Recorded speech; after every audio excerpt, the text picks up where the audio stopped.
Assalamu alaikum wa rahmatullahi wa barakatuh, que la lumière du Coran illumine nos cœurs et guide chacun de nos pas dans ce monde rempli d'épreuves et d'illusions.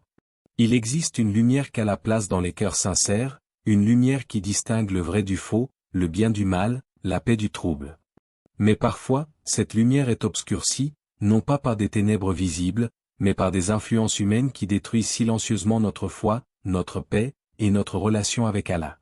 Ton cœur est-il attaché à Allah, ou influencé par ceux qui t'éloignent de lui? As-tu déjà ressenti un malaise inexplicable en présence de certaines personnes? Et si certaines relations dans ta vie étaient en réalité des pièges pour ton âme? Dans cette vidéo, tu vas découvrir 5 signes puissants qui montrent que tu as affaire à un démon humain, des comportements toxiques qui peuvent nuire à ta foi et à ta sérénité, et surtout, comment t'en protéger avant qu'il ne soit trop tard. Allah dit dans le Coran, et c'est ainsi que nous avons désigné pour chaque prophète un ennemi, des diables parmi les hommes et les djinns. Sourate Al-An'am, 112. Si ce rappel touche ton cœur, abonne-toi à Lumière du Coran, aime, commente et partage cette vidéo pour éclairer d'autres âmes. Quand le monde assombrit ton cœur, ouvre le Coran, chaque verset est une lumière qui te ramène vers Allah. Il t'éloigne d'Allah sans que tu t'en rendes compte. Le premier signe d'un démon humain est subtil, presque invisible. Et c'est justement ce qui le rend si dangereux. Car il ne vient pas avec des ordres clairs ou des paroles choquantes. Il ne te dit pas, abandonne ta prière, ni éloigne-toi d'Allah. Non. Il agit avec douceur, avec ruse, patience. Il entre dans ta vie comme une simple présence, puis il commence lentement à transformer ton quotidien. Au début, tout semble normal. Tu passes du temps avec cette personne, vous discutez, vous riez, vous partagez des moments. Mais progressivement, quelque chose change en toi. Tu ressens une fatigue inhabituelle au moment de prier. Tu repousses ta salat juste quelques minutes, puis encore, jusqu'à ce qu'elle devienne secondaire. Le Coran, que tu ouvrais avec amour, reste maintenant fermé pendant des jours. Ton dhikr diminue, ton cœur devient distrait. Et le plus troublant, c'est que tu ne remarques pas immédiatement ce changement. Il est lent, progressif, presque imperceptible. C'est comme une lumière qui s'éteint doucement dans une pièce. Tu ne vois pas le moment exact où l'obscurité s'installe, mais soudain, tu réalises que tout est devenu sombre. Le prophète nous a avertis avec des paroles profondes, l'homme suit la religion de son ami proche. Alors regardez bien qui vous prenez comme ami. Abu Daoud. Ces mots ne sont pas à prendre à la légère. Ton entourage influence ton cœur, ton comportement, ta relation avec Allah. Même sans parole directe, une présence peut te tirer vers le bas, ou t'élever vers la lumière. Observe-toi sincèrement. Après avoir passé du temps avec cette personne, comment te sens-tu? Ton cœur est-il plus vivant, plus connecté à Allah? Ou au contraire, plus lourd, plus distrait, plus éloigné? Ressens-tu l'envie de prier, ou l'envie de procrastiner? Ressens-tu la paix, ou une agitation intérieure difficile à expliquer? Le démon humain agit comme une ombre. Il ne te pousse pas violemment vers l'égarement, il t'en détourne doucement. Il remplit ton temps de distractions inutiles, de conversations vides, de préoccupations superficielles. Et pendant que ton esprit est occupé, ton cœur, lui, s'éloigne. Il peut même te faire croire que tout va bien. Que tu es toujours croyant, toujours sur le bon chemin, alors que ta connexion avec Allah s'affaiblit jour après jour. C'est un éloignement silencieux. Un glissement progressif. Une perte lente mais réelle. Parfois, cette personne devient une priorité dans ta vie. Tu trouves du temps pour elle, mais plus pour le Coran. Tu réponds à ses messages rapidement, mais tu retardes ton rendez-vous avec Allah. Et sans t'en rendre compte, tu inverses les priorités de ton cœur. Ce n'est pas un hasard. C'est une stratégie. Car Shaitan ne cherche pas toujours à te faire tomber brutalement. Il préfère t'éloigner doucement, jusqu'à ce que tu ne ressentes plus la douleur de l'éloignement. Et le danger est là, quand le cœur ne ressent plus le manque d'Allah, il est déjà en train de se perdre. Un cœur vivant ressent la distance. Il ressent de la culpabilité, il cherche à revenir, il pleure parfois dans le silence.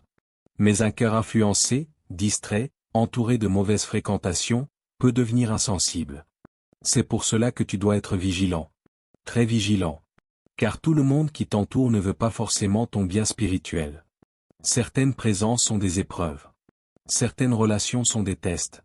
Demande-toi, cette personne me rapproche-t-elle d'Allah, ou m'en éloigne-t-elle sans bruit? Car la vérité est simple, mais puissante. Celui qui t'éloigne d'Allah, même doucement, est un danger pour ton âme. 2. Il nourrit la négativité et détruit ta paix intérieure. Un démon humain ne t'apporte jamais la paix, jamais. Même s'il sourit, même s'il parle doucement, même s'il semble proche de toi. Son effet sur ton cœur est lourd, pesant, troublant. Car la paix intérieure est un don d'Allah, une lumière subtile qui habite les cœurs sincères. Et toute personne qui perturbe constamment cette paix porte en elle une influence dangereuse. Au début, tu ne comprends pas. Tu ressens juste une gêne. Une agitation. Un malaise difficile à expliquer. Tu passes du temps avec cette personne, et en repartant, ton cœur est fatigué. Ton esprit est rempli de pensées inutiles. Tu repenses aux critiques, aux plaintes, aux jugements qu'elle a exprimés. Et sans t'en rendre compte, tu commences à voir le monde à travers ce filtre négatif. Cette personne critique tout. Rien n'est jamais assez bien. Les gens sont jugés, les intentions sont suspectées, les situations sont dramatiques. Elle parle souvent des défauts des autres, rarement de leurs qualités. Elle se plaint constamment, de la vie, des gens, du destin. Et toi, en restant à ses côtés, tu absorbes cette énergie sans même t'en protéger. Allah nous rappelle une vérité puissante dans le Coran, certes, c'est par l'évocation d'Allah que les cœurs se tranquillisent. Sourate Ar-Ra'd, 28. Mais avec cette personne, c'est l'inverse. Plus tu passes de temps avec elle, moins tu te rappelles d'Allah. Les discussions deviennent vides, centrées sur les problèmes, les critiques, les tensions. Ton cœur s'éloigne du dhikr, et se remplit de stress, de colère, parfois même de jalousie. C'est ainsi que le démon humain agit. Il ne détruit pas ton cœur d'un seul coup, il le pollue progressivement. Comme une eau pure dans laquelle on verse goutte après goutte une substance sombre. Au début, tu ne vois pas la différence. Mais avec le temps, la clarté disparaît. Tu peux même remarquer un changement en toi. Tu deviens plus irrité, plus impatient, plus négatif. Tu perds cette douceur que tu avais. Cette tranquillité qui m'accompagnait. Tu te surprends à juger les autres, à te comparer, à nourrir des pensées sombres. Et pourtant, ce n'était pas toi avant. Le démon humain se nourrit du chaos émotionnel. Il aime les conflits, les tensions, les discussions inutiles. Il t'entraîne dans des sujets qui n'apportent aucun bien, mais qui laissent des traces dans ton cœur. Des paroles qui tournent en boucle dans ton esprit. Des émotions négatives qui s'accumulent. Parfois, il peut même te faire douter de toi-même. Te faire sentir inférieur, incompris, frustré. Et pendant que ton cœur est occupé par ces émotions, il oublie de se tourner vers Allah. Car un cœur agité a du mal à se recueillir. Un cœur troublé a du mal à prier avec concentration.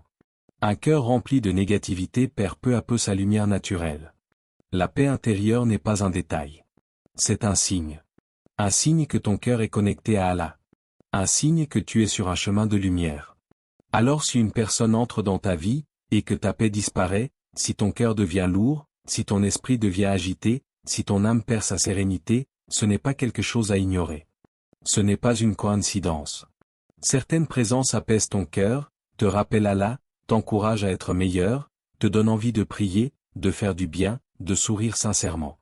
Et d'autres font exactement l'inverse. Elles te vident. Elles t'épuisent. Elles s'éloignent de ta tranquillité intérieure. Et la vérité est profonde. Tout ce qui t'éloigne de la paix qu'Allah t'offre, t'éloigne indirectement de lui. Protège donc ton cœur. Observe ce que tu ressens après chaque rencontre. Car ton cœur ne ment pas. Il ressent ce que tes yeux ne voient pas. Si quelqu'un te vole ta paix, ce n'est jamais anodin. 3. Il manipule, ment et joue avec la vérité. Le troisième signe est plus visible, mais souvent plus difficile à accepter. Car il touche à quelque chose de profond, la vérité. Un démon humain ne se contente pas d'influencer ton cœur, il s'attaque aussi à ton esprit. Il joue avec ta perception, déforme les faits, mélange le vrai et le faux jusqu'à ce que tu ne saches plus ce qui est réel. Au début, tout semble normal. Cette personne parle avec assurance, avec conviction. Elle paraît sincère, parfois même bienveillante. Mais petit à petit, tu remarques des incohérences. Des paroles qui changent. Des versions différentes d'une même histoire. Des promesses non tenues. Et pourtant, elle trouve toujours un moyen de se justifier. Le prophète a dit, le mensonge mène à la perversité, et la perversité mène au feu. Al-Bukhari et Muslim. Le mensonge n'est jamais anodin. Il ouvre la porte à des comportements plus sombres. Et chez un démon humain, il devient un outil. Un moyen de contrôler, d'influencer, de dominer sans que cela ne soit évident. Cette personne peut te dire une chose aujourd'hui, puis son contraire demain. Et lorsque tu le remarques, elle retourne la situation contre toi. Elle te fait croire que tu as mal compris, que tu exagères, que tu es trop sensible. Peu à peu, tu commences à douter de toi-même, de ta mémoire, de ton ressenti. Tu te demandes si le problème ne vient pas de toi. Et c'est exactement ce qu'elle veut. Car la manipulation la plus dangereuse est celle qui te fait perdre confiance en ton propre jugement. Le démon humain peut inverser les rôles avec une facilité troublante. Il peut te blesser, puis te faire culpabiliser. Il peut mentir, puis t'accuser de douter. Il peut agir injustement, puis se présenter comme la victime. Et toi, au milieu de tout cela, tu te sens perdu, confus, épuisé mentalement. C'est un piège psychologique. Un labyrinthe dans lequel chaque sortie semble se refermer. Tu cherches la vérité, mais elle est constamment déformée. Tu cherches la clarté, mais tout devient flou. Et pendant ce temps, ton cœur et ton esprit s'affaiblissent. Car l'esprit a besoin de vérité pour rester stable. Et lorsque quelqu'un manipule constamment cette vérité, il crée un déséquilibre intérieur. Une instabilité qui peut affecter ta foi, tes décisions, ta vision du monde. Tu peux même commencer à justifier ses comportements, à trouver des excuses, à minimiser ses mensonges. Parce que tu es émotionnellement impliqué, ou parce que tu veux préserver la relation. Mais au fond de toi, quelque chose te dérange. Une petite voix. Un malaise persistant. Ne l'ignore pas. Car le croyant est appelé à aimer la vérité, à la défendre, à la rechercher avec sincérité. Et toute personne qui joue avec la vérité, joue avec ton équilibre intérieur. Le démon humain ne détruit pas seulement par ses actes, mais par la confusion qu'il installe. Il brouille les repères, affaiblit les certitudes, et te rend dépendant de sa version des faits. Et lorsque tu n'as plus confiance en toi-même, tu deviens vulnérable. Vulnérable à ses paroles, à ses manipulations, à ses influences. C'est pour cela que ce signe est si dangereux. Car il ne se voit pas toujours de l'extérieur. Mais à l'intérieur, il peut causer des dégâts profonds. Rappelle-toi, la vérité apporte la paix. Elle est claire, stable, cohérente. Même si elle est difficile à entendre, elle ne trouble pas ton cœur de manière injuste. Mais le mensonge, lui, laisse toujours une trace. Une confusion. Une instabilité. Si une personne te fait constamment douter de toi-même, si elle change les faits, manipule les situations, joue avec tes émotions, alors ce n'est pas une simple faiblesse humaine. C'est un signe. Un signe que cette personne est un danger non seulement pour ton cœur, mais aussi pour ton esprit. 4. Il t'encourage au péché et banalise le mal. Un autre signe profondément dangereux, et souvent sous-estimé, c'est lorsqu'une personne t'encourage au péché tout en le rendant léger, presque acceptable. Elle ne te force pas. Elle ne t'ordonne pas directement de désobéir à Allah. Non. Elle utilise une méthode plus subtile, plus douce, mais bien plus destructrice, elle banalise le mal. Elle te dit, ce n'est pas grave, tout le monde le fait, Allah est pardonneur, ne t'inquiète pas. Ces paroles peuvent sembler rassurantes, mais elles sont en réalité un piège. Car oui, Allah est pardonneur, infiniment miséricordieux. Mais utiliser sa miséricorde comme une excuse pour persister dans le péché sans regret, c'est tromper son propre cœur. Allah nous met en garde dans le Coran, et ne suivez pas les pas du diable. Sourate Al-Baqarah, 168. Remarque bien. Allah ne parle pas seulement du diable lui-même, mais de ses pas. Cela signifie que l'égarement ne commence pas par une grande chute, mais par de petits pas. De petites concessions. De petites justifications. Et c'est exactement ainsi que le démon humain agit. Au début, il peut s'introduire à quelque chose de léger. Une parole déplacée. Une habitude négligée. Un petit péché que tu aurais refusé auparavant. Mais comme il est présenté sans gravité, tu l'acceptes. Puis, avec le temps, ces petits actes deviennent normaux. Tu ne ressens plus la gêne. Plus de culpabilité. Ce qui te dérangeait autrefois ne te touche plus. Ton cœur commence à s'habituer. Et c'est là que le danger devient réel. Car le cœur du croyant est sensible. Il ressent le poids du péché. Il se trouble, il regrette, il cherche à revenir vers Allah. Mais lorsque le mal devient banal, ce cœur perd peu à peu sa sensibilité. C'est comme une lumière recouverte couche après couche. Au début, elle brille encore. Puis elle diminue. Puis elle s'affaiblit, jusqu'à devenir presque invisible. Le démon humain embellit le mal à tes yeux. Il peut même te le présenter comme quelque chose de normal, voire bénéfique. Il peut te faire rire d'un péché. Te faire oublier sa gravité. Te faire croire que tu contrôles la situation. Mais la vérité est différente. Chaque péché laisse une trace. Même petite. Même invisible. Et lorsque ces traces s'accumulent, elles forment une obscurité dans le cœur.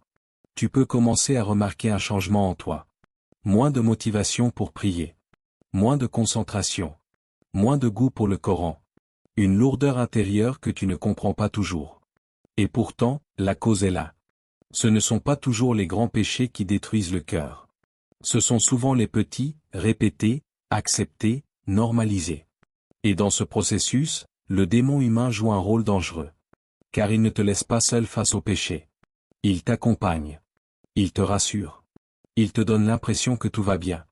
Mais lorsque les conséquences arrivent, lorsqu'une épreuve touche ton cœur, lorsque tu ressens le vide, lorsque tu réalises l'éloignement, cette personne disparaît souvent. Elle n'est plus là pour te rappeler Allah. Elle n'est plus là pour t'aider à te relever. Car son rôle n'était pas de te protéger, mais de t'entraîner. C'est une réalité difficile à accepter, mais nécessaire à comprendre. Tous ceux qui te sourient ne veulent pas ton bien. Tous ceux qui te rassurent ne te guident pas vers la vérité. Le vrai ami, le sincère, est celui qui te rappelle Allah même lorsque c'est difficile. Celui qui te conseille avec douceur, qui t'encourage à te repentir, qui t'aide à rester sur le droit chemin.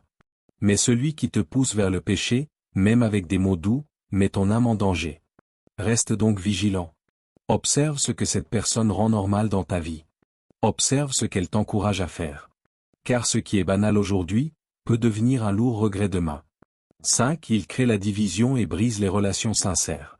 Enfin, parmi les signes les plus révélateurs, il y a celui-ci, la division. Le démon humain ne se contente pas d'affaiblir les individus. Il cherche à briser les liens, à diviser les cœurs, à transformer l'amour en méfiance, et la fraternité en conflit. Car il sait que l'unité est une force immense, une lumière collective qui protège les croyants. Au début, cela peut sembler anodin. Une parole rapportée, une remarque glissée subtilement, une critique dite en toute sincérité. Mais derrière ces mots, il y a souvent une intention cachée. Une intention de semer le doute. De créer une fissure. Cette personne parle dans le dos des autres. Elle partage des informations sans vérifier. Elle déforme légèrement les paroles, juste assez pour provoquer une réaction. Elle peut dire, je ne devrais pas te le dire, mais, ou je te dis ça pour ton bien. Et à partir de là, le poison commence à se répandre. Tu commences à voir l'autre différemment. Une relation sincère devient fragile. Une confiance solide commence à se fissurer. Et sans confrontation directe, sans clarification, les malentendus grandissent. Allah nous rappelle une vérité fondamentale dans le Coran, les croyants ne sont que des frères. Établissez la concorde entre vos frères. Surat Al-Hujura, 10. Mais le démon humain agit à l'opposé de ce commandement. Il ne cherche pas la réconciliation, il cherche la séparation. Il attise les tensions, amplifie les désaccords, et transforme les petites différences en grands conflits. Il peut même prendre plaisir à voir les disputes. À observer les relations se briser.